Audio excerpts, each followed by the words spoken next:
Ich bin zum Trickfilm gekommen, weil mich das schon immer fasziniert hat. Wenn etwas im Fernsehen kam, musste ich es immer sofort gleich ansehen. Und falls es wiederholt wurde, gleich mehrmals. Einen Videorekorder hatten wir damals noch nicht. Also habe ich alles angeschaut, was mit Trickfilmen und Plastilin-Trickfilmen zu tun hatte.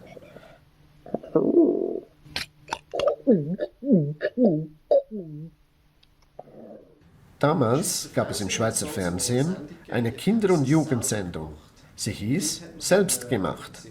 Dort habe ich mich mit 16 Jahren mit einem kleinen Drehbuch beworben. Das wurde dann auch angenommen und ich bekam für einen Monat eine Kamera ausgeliehen. Plus 10 Filme. Wir haben dann den Film mit ein paar Schauspielern gedreht. Wir benötigten nur etwa die Hälfte aller Filme. Mit dem restlichen Filmmaterial habe ich einige kurze Trickfilme gedreht.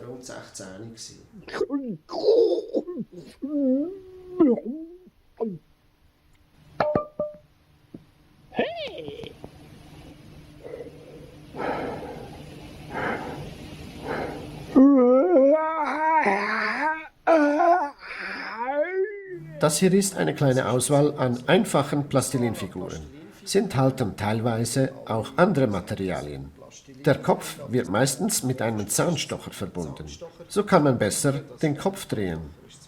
Teilweise haben sie auch Styroporkörper. Für die Augen kann man auch gut Bonbons oder auch andere Materialien verwenden. Da hat es sogar eine mit Zeltli-Augen. Für den Anfang macht man am besten einfachere Figuren mit nur einer Farbe. Die brauchen auch nicht so viel Zeit für die Herstellung. Denn wenn man damit vor der Kamera arbeitet, werden sie beansprucht und gehen leichter kaputt. Und dann ist es einfacher, wenn sie aus einer Farbe sind, als wenn sie aus mehreren Farben bestehen. Durch das viele Anfassen kommt es auch so zu weniger Farbflecken. Und es verschmiert dann auch. Bei aufwendigeren Produktionen hat es natürlich kompliziertere Figuren mit mehr Farben. Für den Anfang genügt es, wenn das Ganze in einer Farbe gehalten ist. Das hier ist eine einfache Figur mit Händen und Füßen. Die spezielle Kopfform hat etwas mehr Zeit gebraucht, um sie herauszufinden.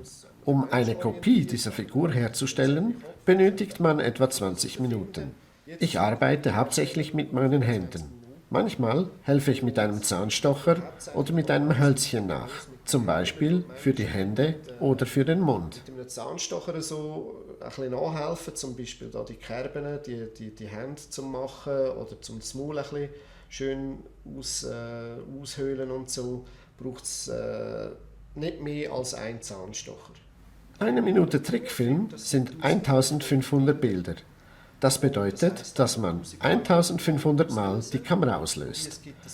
Es gibt aber auch ein paar Tricks. Anstelle von Einzelbildern macht man Doppelschüsse.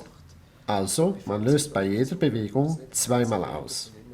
Was auch immer vorkommt und sehr wichtig ist, sind Ruhepausen in der Animation.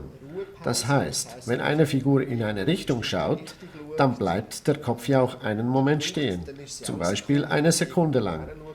Dann kann man auch 25 Bilder durchdrücken. Am Ende sind wir dann bei einer Minute Trickfilm bei etwa 400 bis 500 Bewegungen.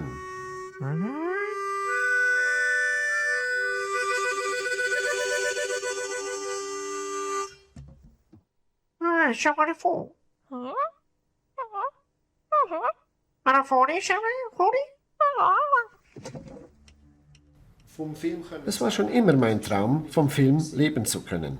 Also meldete ich mich beim Pingu Filmstudio.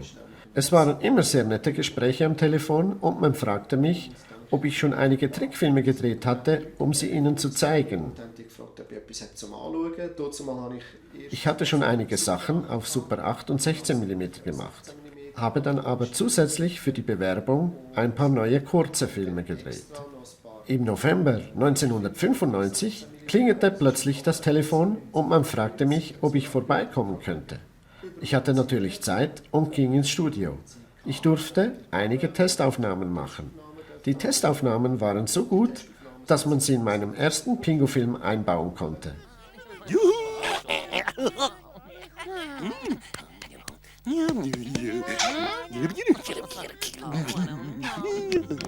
Ich bekam einen Job als Animator und Regisseur, weil ich schon mit Plastilin umgehen konnte. Und man sah auch, ich weiß, wie man Trickfilme macht und auch ein Gespür für das Timing und für die Bewegungen hatte.